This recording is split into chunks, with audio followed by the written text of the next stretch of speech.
Hello everyone and welcome to this new video. Today we are ranking up the top 10 games to play on June 2020. These are our personal recommendations after narrowing down the list of games to the minimum. So stay tuned. Starting off with number 10 is Rogue Agents, an online third-person shooter with the usual package of deathmatch and team deathmatch with a good amount of maps to choose from, many characters to play, and a lot of guns to unlock. The game is a lot of traditional fun, nothing too complicated, nothing too fancy, just grab the phone and straightforward into action. Next on the list, we got Towers of Overland, a single-player RPG adventure with lots of quests and towers as dungeons to complete. Your goal is to help rebuild and advance your city by taking control of one of the many classes heroes available. It's a game that should keep you busy for a good amount of time.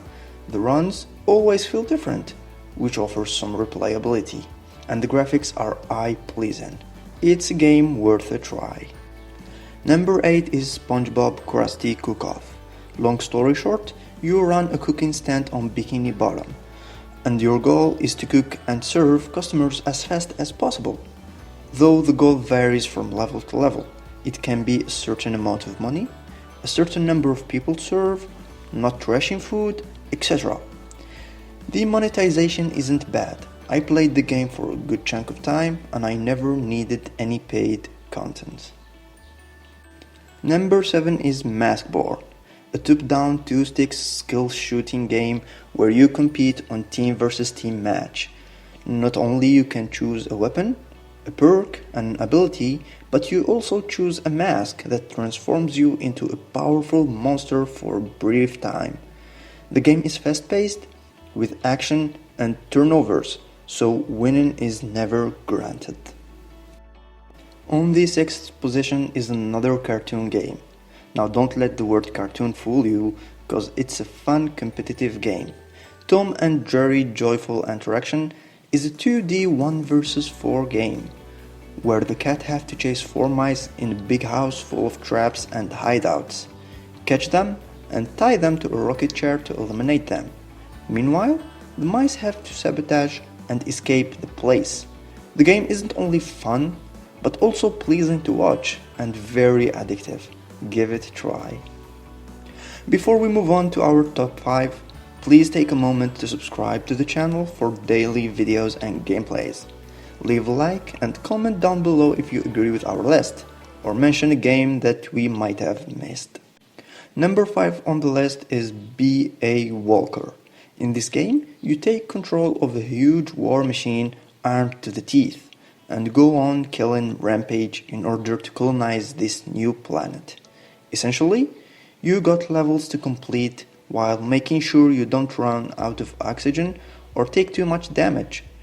If you don't like being the bad guy though, you can side with the locals and help them defend their motherland. Picking the side is up to you. Number 4 is Sonic at the Olympic Games. In this game, you go through tons of the actual sports we find in the Olympics, with the gold medal as your goal. The fun part of it is its variation and sense of competition, as you go from running, to shooting, to jumping, to diving, and you got the full picture. The controls are simple, grab to play, easy to understand, and very well adapted to touchscreen.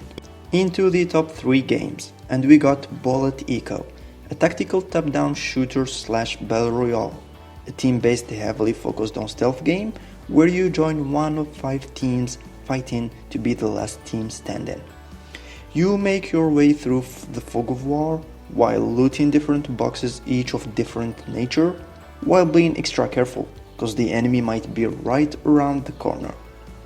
You got different heroes to pick from and different abilities, and the matches aren't super long. It's definitely worth a try. Taking the second place is Diesel Soldiers, an online 5 vs 5 team shooter taking place on an alternative world during World War II. But don't let that fool you, cause you get to use many super powerful energy weapons, futuristic combat suits, and etc. The game is packed with action, the controls are great, and it's never frustrating. Leading on and taking the first place on our podium is Sandship, Crafting Factory, a crafting management simulation which takes place on a parallel apocalyptic world with robots and big sand crawling machines, obviously the Sandships. You progress slowly unlocking different new stuff by solving factory puzzles, or you can just play the sandbox mod and build your own ultimate factory. The game is very challenging and eye-pleasing, with its kinda pixel art graphics offering hours and hours of fun. That was it for today's video. Do you agree with our list? Did you play another game that you think it's worth a place among the top 10 games of this month? Comment down below and don't forget to like and subscribe. Until next time, bye bye.